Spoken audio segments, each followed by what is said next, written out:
Now, the Three Martini Lunch with Greg Corombos and Jim Geraghty. And welcome, everyone, to the Friday edition of the Three Martini Lunch. Along with Jim Geraghty of National Review, I'm Greg Corombos of Radio America. We have all good martinis today. Good, and good across the board. Let's dig right in. And, Jim, some tough love for NATO is paying off, at least according to the Trump administration. Adam Credo over at Free Beacon reports, quote, the Trump administration has made great strides in recent months to transform the cash-strapped and perpetually ailing North Atlantic Treaty Organization into a viable global military force that has the capabilities to confront Russia and other rogue regimes allied with terror forces. Vice President Mike Pence, in wide-ranging remarks on Wednesday before a gathering of NATO members in Washington, outlined a series of reforms the Trump administration has taken to boost NATO's military readiness and position it as a force that can combat Russian aggression, as well as that of regional terror groups. Pence told NATO members that the United States, quote, will no longer agree to any measures or treaties that force unilateral disarmament upon us, a direct reference to Russia's continued construction and use of missile systems that violate international arms treaties. This vision has guided the Trump administration's efforts to push NATO members into contributing greater financial resources to the organization, as well as recent efforts to create joint forces that can deploy to critical areas on the fly. Finally, Pence also took direct aim at Turkey, a NATO member that has bucked the organization by growing closer to Russia and purchasing Moscow's advanced missile systems. The Trump administration recently canceled the sale of advanced F-35 warplanes to Turkey as a result of this behavior, which Pence said is unacceptable. He also praised NATO for its role in helping to dismantle ISIS. So, Jim, I assume the unilateral disarmament is a shot at the Obama administration for taking missile defense out of Eastern Europe about 10 minutes after they took office a decade ago. So obviously the vice president's going to paint the best picture here, but there's been a lot of grumbling about the Trump approach to NATO, and if Pence is anywhere close to accurate here, it turns out that it might be working. It is. Maybe this is a justification for that good cop, bad cop approach. Trump is the bad cop, complaining about them not spending enough money. There are times when the president talks about this. He really does seem to make it sound like there's some sort of bank account that the NATO members are supposed to put money into. It's not that. It is actually a percentage of your GDP that the NATO membership, and by the way, it's not like you get thrown out if you don't do that. It's just that was just considered the general 2% of GDP was considered a good general guideline of how much money a country should be spending on its defense and its defense forces in order to be contributing its fair share to the collective effort to secure Europe and North Atlantic. One of the things I've been thinking about, but the reason I said this should be a good martini today, Greg, I've been thinking about where things were when Trump took office. And no doubt, Trump talks about NATO as if he's, finds the whole thing a scam. He's very infuriated with it, et cetera, et cetera. And, the idea we for 2.5 years, we've had this argument of, Trump is some sort of Russian ally or Russian agent or something like that. Look, there are a lot of times Trump says things regarding Russia that can make a lot of Republicans cringe, groan, to make more vocal responses than that. His press conference with Putin was not good. But you look at the actual policies, as many Republicans have pointed out, they've actually been pretty darn tough, particularly in terms of sending arms to Ukraine and things like that. So if you'd said on Inauguration Day 2017, where do you think NATO is going to be in early 2019? How do you think Russia is going to be handling Ukraine and things like that? People might have thought the situation would be way worse than it is right now. Is Russia still messing with Ukraine, and is there still use of mercenaries and military force without insignias and stuff like that on the eastern frontier of Ukraine? Yeah, that's definitely happening. But we've not seen anything quite like the rolling into Crimea the way we saw under the Obama administration. And as much as there's grumbling on the NATO alliance, if this has gotten everybody to start spending the money that they should be, and to start upgrading their military forces, and to start taking the threat of Russian military aggression more seriously, well, then it worked, right? It was a very unorthodox way of going around it. But if Trump sitting around griping about the NATO alliance made everybody else who'd kind of been neglecting the NATO alliance recognize how important it is, then actually something good has come out of this. So I think, if everything Pence is saying is accurate, is a good sign. I think it's safe to say that as much as the president might be, fuming about NATO on Twitter and in his personal remarks, the policies of this administration and the policies of this Congress have been to strengthen the NATO alliance to make sure that it is completely up to the task of dealing with any military threat that comes from Russia or from ISIS or from other terrorist groups and things like that. And, that's a good sign. And so there's some nice signs of progress, even though it doesn't always get the headlines, Greg. Jim, a quick follow-up, because I know this will only take a simple 30-second response. What do we do about Turkey? Because they're kind of flouting the rest of the alliance here. They're cozying up to Russia when the rest of the alliance, of course, was created to resist Moscow. Can they stay in the fold? Do we give them a little time to get their act together, or do we have to find a way to kick them to the curb here? You want the 30-second version, huh? Okay. It is worth noting they had local elections in Turkey probably about a week or two ago. I guess it was last weekend. And I don't follow Turkish news nearly as much as I used to, but the party that is Erdogan's, AK, the Justice and Development Party. When I say AK, I'm not scoffing. I'm not making a sound. It's the abbreviation is AKP. They had a setback. They lost the mayoralty of Ankara. It was basically the equivalent of local elections, but that party didn't do as well. And it might be an indicator that, so I was over in Turkey from 2005 to 2007. He'd been elected, I want to say 2003 or something like that. Now, look, the criticisms of Erdogan are all accurate. He is an autocrat. He is much more pro-Islamist than traditional Turkish leaders. He has had a crackdown on the free press. He did use the unsuccessful coup against him to basically lash out at anybody who was a potential threat or potential threat to his power. But there's some indication that maybe the Turks are starting to get tired of this. There's some indication that maybe they realize that he has not delivered this grand utopia that he has been promised. He's been a remarkable survivor. We're coming up, I guess, now on 16 years of him being in power, which is, not a good one. But there's an interesting sense that maybe there's some cracks in the edifice of AK that there weren't there a year or two ago. Some of this may be related to the state of the economy. Some of this may be related to the sense. I mean, back when I was over there, the Turks were convinced they were going to get into the European Union any day now.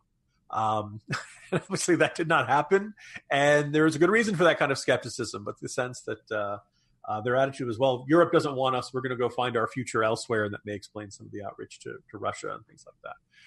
Look, it's a thorny problem. It's been a thorny problem for a long time. But I do think that Erdogan's days are numbered. And the question is, does he have a lot more days left, or does he have only a few more days left? My suspicion is whoever follows may be a little bit easier to work with than Erdogan has been, who's been a particularly wily and effective and shrewd guy who wanted to push Turkey in an Islamist direction. That's about as succinct as you can do, Turkey. I think that's very, very good. All right, let's go to our second good martini now. And, Jim, it is the first Friday of the month, and that means 8:30 Eastern.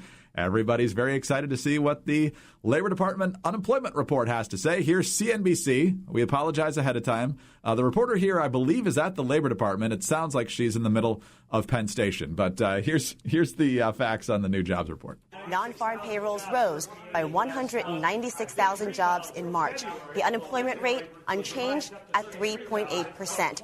Average hourly earnings, they were up 4 cents in March to $27.70. That's a 0.1% gain over the month and a 3.2% gain over the year. The payroll numbers for January and February were both revised upward from 311,000 to 312,000 in January and from 20,000 to 33,000 in February. Together, that's 14,000 more jobs than were previously reported. The 3-month moving average is 180,000 jobs. So they beat expectations, Jim. Nearly 200,000 jobs created non-farm in March. The unemployment rate stays the same. The so-called real unemployment rate, the U6, which factors in people who have left the labor force, that's also unchanged at 7.3%. Wages tick up. Not necessarily a jobs report that we're going to do cartwheels over, but a lot of folks I've seen in looking at some financial stories online suggest that this is proof, especially after a pretty weak jobs report in February. It's a pretty good sign that we're not necessarily headed into the recession that everybody thought we were. Yeah, I guess the best way of saying why this is a good martini is last month's jobs report was really not that good, just barely in the positive range. And, we've had a long stretch of job creation and first gradual, and now I think you could argue accelerating growth. And there was kind of this nagging sense of, well, every good time has to come to an end. Every period of economic boom has to come to an end. Are we overdue? Are we, living on borrowed time, so to speak? And, last few months' numbers really kind of, I don't know if it necessarily freaked people out, but it really was the first not good jobs report we got. Well, now the numbers have been revised up, which is nice. What's kind of interesting is you could try to look at June 2017. Up prior to June 2017, it looked like the economy was still adding jobs, but at a slower pace. It's actually now increasing at a slightly faster pace, which is nice. I know that the administration's had a big argument about, because of the GDP growth came in at around just under 3%, and Trump had promised 3%. They've been playing with the numbers and trying to measure it at different points. They say, well, actually, really, it's 3 point. If you hold it up to the light and you turn it this way and you unfocus your eyes like in those magic eye posters, and say, it looks like 3.1%. 2.6% growth in the last quarter really is not that bad, even considering you had the government shutdown. You had a little bit of a market instability towards the end of last year. There were a couple of things that would make you a little bit nervous about the state of the economy. If I had to pick one word to describe today's jobs report, it's reassuring. Now, look, let's face it. There are reasons that Republicans might still be sweating. The economy was doing pretty darn well last November, and they still had terrible losses in the House.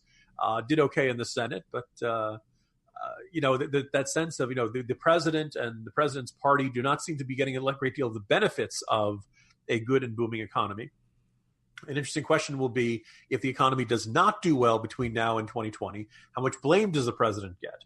But all in all, look, this is kind of the economy you'd want to have a little bit of dispute about wage growth and maybe a little bit of concern about inflation and things like that. But by and large, this is a very healthy economy, and that's good news for everybody, not just the right or the conservatives or GOP. All good points, and obviously very good news to see the numbers heading much more in the right direction than they did back in February. It'll be interesting to see, though, Jim, even if they can keep these numbers going roughly at this pace or something close to it, how much that's actually going to make a difference in the election. We'll probably dig into this more at another time, but I'm just very curious to see, kind of like the Mueller report, how you look at the economy. Does it actually impact, or does it actually change what you think of the Trump administration if you're already not bought in to Donald Trump in this 4 years and then possibly for the next 4 years? If you really don't like him, does the fact that the Mueller report essentially clears him, or the fact that the economy is humming along, really change much in your estimation of who you're going to vote for in 2020? Because so far, when you look at his approval numbers, very little changes regardless of what is going on in the headlines. And I have reason to believe it might not change that much, even if the economy is still trucking along pretty good here. But we will see. All right, let's move on to our final good martini now. And Jim, the Republicans have their eyes on a Senate seat potentially, because Joe Manchin, one of the last sane Democrats in the U.S. Senate, has decided that he's kind of tired, perhaps, of being the last sane Democrat in the United States Senate.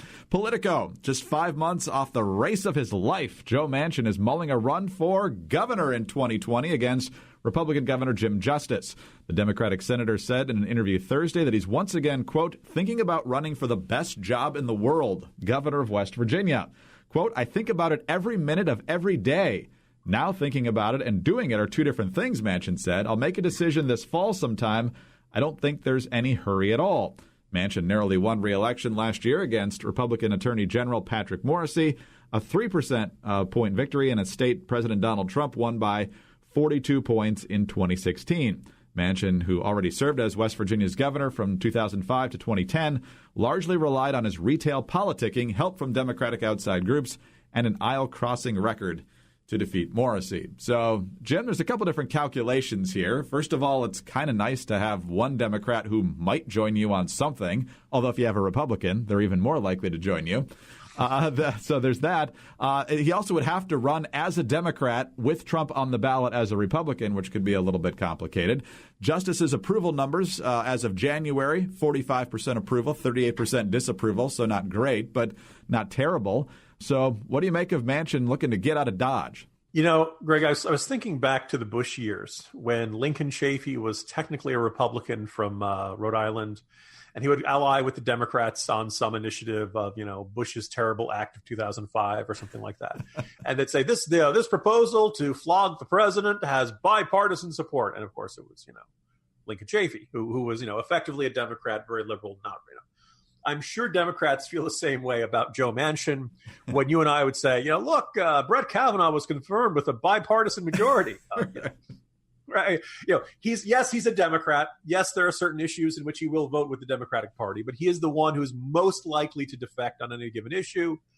So if you're the Republicans, on the one hand, losing Manchin, you lose that ability to say, oh, we've attracted bipartisan support by plucking the lowest hanging fruit in the U.S. Senate. On the other hand, I think if you're Democrats, you're more frustrated by this because you just put in a considerable amount of effort to make sure that he was reelected last year. But I also think one of the lessons of 2018 West Virginia Senate race, Patrick Morrisey, I think, was a perfectly fine candidate. The fact that he did not do, and this was really never one of the, Republicans put a lot of resources into it. They put a lot of efforts into it. They had high hopes. But in the end, Joe Manchin is very popular in his state. He has his finger on the pulse. So being a conservative Democrat is something most West Virginia voters are pretty comfortable with. And I also had this nagging question of wondering, because Joe Manchin was no doubt Donald Trump's favorite Democrat, just how eager was Donald Trump to see Joe Manchin get defeated in 2018? So if you're Republicans, you look at 2018 and you say, Joe Manchin's going to be there as long as he wants to be there. This is not going to be a guy who's ever going to get that easy to vote to vote out of office unless he suddenly starts making terrible decisions that alienate his voters, and he really does go Washington and all that kind of stuff. The moment Manchin said he was voting for Brett Kavanaugh, I think it was my colleague Ramesh Ponnuru who said every Republican was thrilled except for Patrick Morrisey. Right. Who had really been hoping to use this issue to run against Joe Manchin. So, look, right now the current governor, I believe it's Jim Justice of West Virginia, is a former Democrat who could change to the Republican Party. If you're the Republican Governors Association, you're going to try to beat Joe Manchin if he runs for governor, but you're going to get a guy who's not going to be all that, a hard left liberal. You're not going to have somebody like that elected in the state of West Virginia. And now the National Republican Senatorial Committee looks at that and says, all righty, now we've got a real chance here in West Virginia of winning a Senate seat. And that would, hold it for quite some time. And the other thing, which is kind of, which probably has Democrats, more than a little, grumbling this morning, is that sense of, wait a second, we just went through a lot of effort to reelect this guy for a full 6-year term. After 2 years, he wants to go off and be governor? What was all that effort for if you're going to walk away? So we'll see how things shake out. I think if you're a Republican, you don't mind this development one bit. Yeah, you're probably going to get, if Joe Manchin chooses to run for governor, he's got a very good chance of winning. West Virginians have been casting ballots for him for a very long time. But you have the chance of replacing him with a Republican senator who will be there for 6 years and solidifies what could end up being the backstop against a Democratic president and a Democratic House is by having a slightly larger Republican Senate majority. So we'll see how things shake out, Greg. But all things considered, this is not the worst possible development in West Virginia politics. Now, the downside is that if he wins, I believe he gets, according to Politico anyway, he gets to appoint his successor, and therefore there would not be an open election till 2022. So there probably would be a Democratic senator at least till then, you would guess. And Jim, I would guess Manchin is the favorite based on everything you've said about his long track record and being a fairly conservative Democrat.